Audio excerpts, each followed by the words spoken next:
for aha Ghanatube so me mama kwaba and back channel way so and I'm when say someone who do I cause we were my gun no and ye de ebe usia for my popoa in se ba community abe say yenkotie usia for dimechi na yenkotie ensem. Now, since some news has been developing over the period, the President John Dramani Mahama has relieved Charles Crackdown of his duties as the Director General of the Ghana Civil Aviation Authority. In an official statement dated April 2, 2025, the President's Secretary, Dr. Callistus Mahama, directed Mr. Crackdown to hand over his responsibilities to Stephen Wilfred Arthur, who will serve as Acting Director General. Dr. Mahama conveyed the President's appreciation for Crackdown's service to the nation.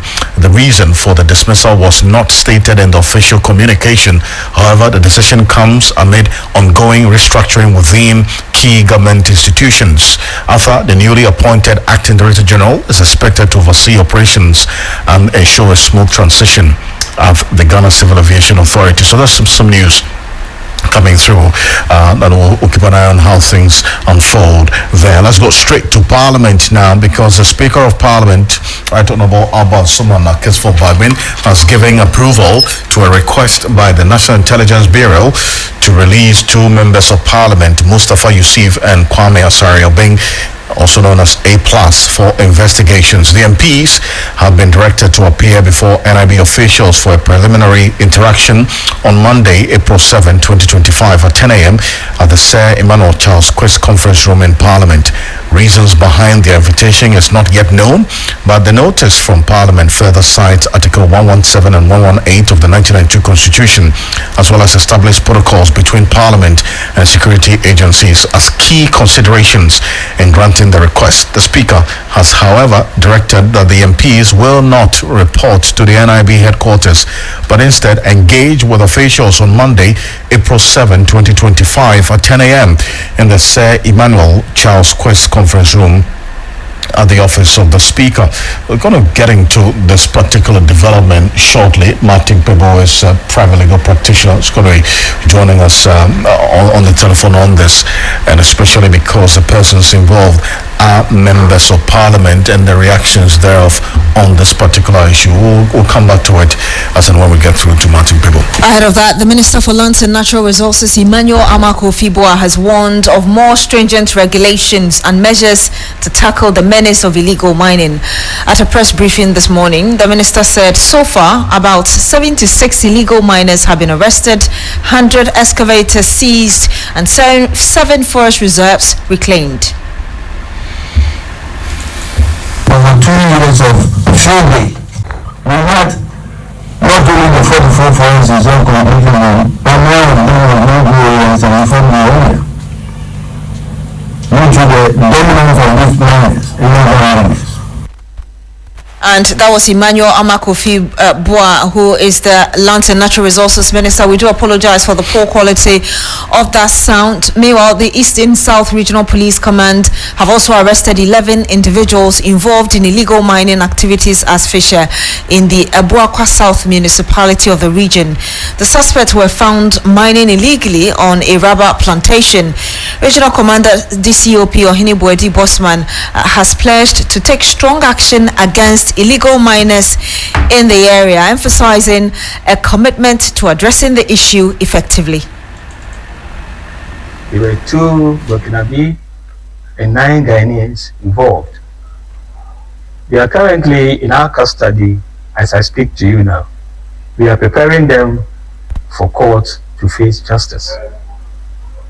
I want to assure the general public and the communities within the Eastern South Command that the Ghana Police Service is resolute in fighting and maintaining law and order in this country.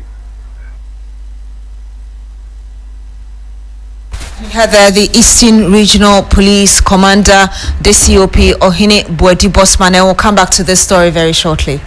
Let's go back to our earlier story where the Speaker of Parliament has given approval to a request by the National Intelligence Bureau to release 2 members of Parliament, Mustafa Yusuf and Kwame Asariobin, also known as A+, for investigation. And Martin Pebo is private legal practitioner and is joining us on the telephone. Council, good evening. Thank you so much for joining us here on Hot Edition. Yes, good evening. Mr. Kansi. It's good to have you. First of all, I want to find out from you how this strikes you, especially because of the immunity that members of parliament are said to have been enjoying. Now the speaker giving approval to a request by the National Intelligence Bureau to release 2 MPs for some investigations that the NIB is conducting. Okay, so I would say that it's a positive development to the extent that it continues to strengthen our democracy. Why do I say so? You see, you mentioned immunity. So years ago, the immunity was being overused such that you couldn't hold an MP accountable. But you see that with time, it's been downsized, it's been curtailed so that MPs too can be held accountable, right? Yes, so it's a positive development for our democracy because you see, we know that we say that equality before the law, but in practice there are many exceptions, and so the MPs partial immunity is one of those. Right, so that as I mentioned, in times past, if an MP owed you money and if you wanted to sue, every time they say, oh, he's on his way to Parliament. Even when Parliament was on recess, then they say, oh, he's come to attend a parliamentary committee meeting, etc. But you see that, excuse me, prior to this one, you know, the Speaker sat down with the Chief Justice, and then they agreed a protocol where they put days that MPs can be served and all that, making it easy for MPs to be held accountable. So this is good for our democracy.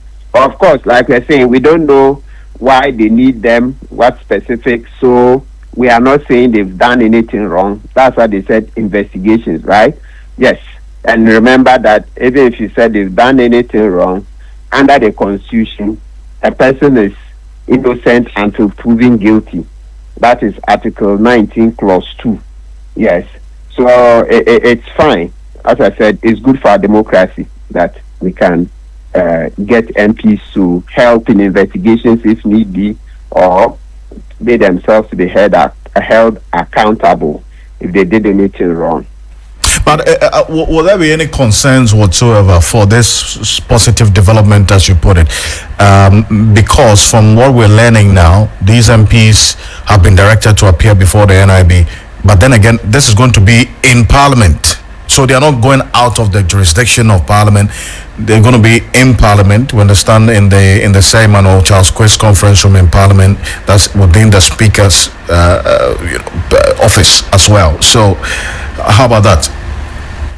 No, it's fine. The most important, the venue for me is of no moment.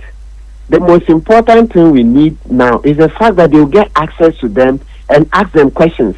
That's a huge part of accountability. So the fact that it's in the quiz conference room in Parliament House, for me, it's not a distraction. It's okay. And, you know, it didn't start now. I think even Speaker Kwe also had that kind of arrangement, all right? But if I've forgotten, but at least back then, you remember this Atu Forson's own other MPs, Mama Yarga also, and a number. Yes. So that's what they've been doing. It's fine. Look. You will see a formula was a moody which my equity and send no bet me and they will comment no abreme. Now, Major BREAKING Edia Moffe for me, I will say channel we so Ghanatube so own subscribe and subscribe. Hit on the notification bell for quick updates. I was for CCAD, Macram.